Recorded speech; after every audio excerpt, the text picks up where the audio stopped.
Hi, we're at the World Economic Forum in Davos, and with me today, who's agreed to speak to us, is the Governor of the Reserve Bank, Lesetja Kganyago. Governor, good day to you. Thank you for agreeing to speak to us today.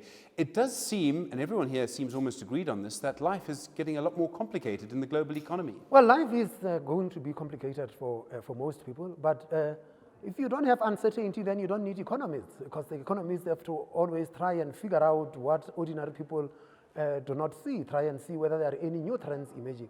I think that the difference between 2017 and any other year where there is uncertainty is that this will be the first time where the uncertainty is coming as a result of what the developed countries are likely to do or are unlikely to do.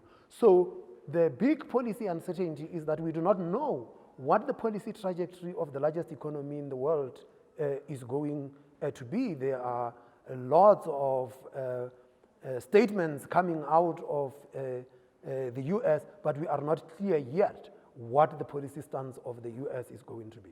The Chinese President Xi Jinping was speaking earlier today. He gave quite a robust defense of globalization.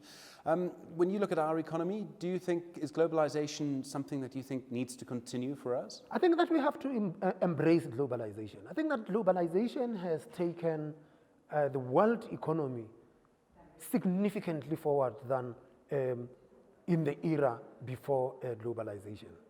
But we also have to be asking questions about the inclusivity of globalization. I think that the backlash that you are seeing against globalization now is not coming from emerging market economies. It's coming from the developed economies, from fairly populist segments of society there. And it is becoming a problem because it's like this globalization was good when everybody in the developed economies was benefiting, and many of the early anti-globalization activists were coming from developing economies. Now that developing economies have embraced globalization and are starting to reap the benefits of globalization, you are having this backlash that comes from the developed world. So we've got to have a conversation about globalization that is inclusive.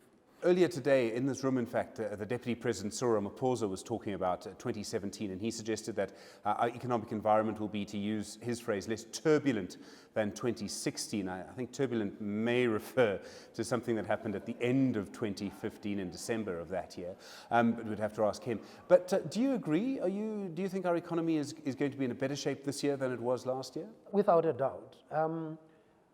One is that the global economy this year will be stronger than last year, and that gives us an opportunity to interact with the global economy and take advantage of growth that is emerging. Secondly, is that you had seen a rise in commodity prices. Just have to go and look at the share prices of some of our mining companies, and then you would see that the rise in commodity prices is yielding benefits for that. But commodities are also a double-edged sword for South Africa, because as those commodity prices go up, the oil price goes up, and that could also feed into inflation, and it also feeds into our import bill because we are a net importer of fuel. But fourthly, for South Africa, I think that 2016 was the biggest test of the institutions of our democracy. And the institutions of our democracy demonstrated that they could withstand the shock that they had been subjected to. And that's the message that I had been giving my counterparts in other parts of the world, to the investors throughout 2016, to say that the institutions of our democracy in South Africa are very strong and have stood us in very good stead. There is this discussion at the moment, some might say it's a manufactured discussion on Twitter, about what happened with Absa. As the Reserve Bank, I suppose you've sort of been dragged into this in some way. The leak of the Public Protector's report that seems to suggest that Absa owes money for things that, owes government money rather, for things that happened quite a long time ago now. Where do you stand on all that? You know, 1985 is 31 years ago. I was in my second year at university. And now I have to go and dig into the archives of the bank and figure out what has actually gone on at the time. Let's bear in mind that one of the first things that Tito Mboweni did when he became governor of the Reserve Bank, within 6 months of becoming governor of the Reserve Bank, was to appoint the Davis panel of inquiry into what had actually happened. That report is public. I know that the public protector report has leaked, so before you ask the question, let me tell you, yes, I do have a copy of the report. I received it on the 22nd of December.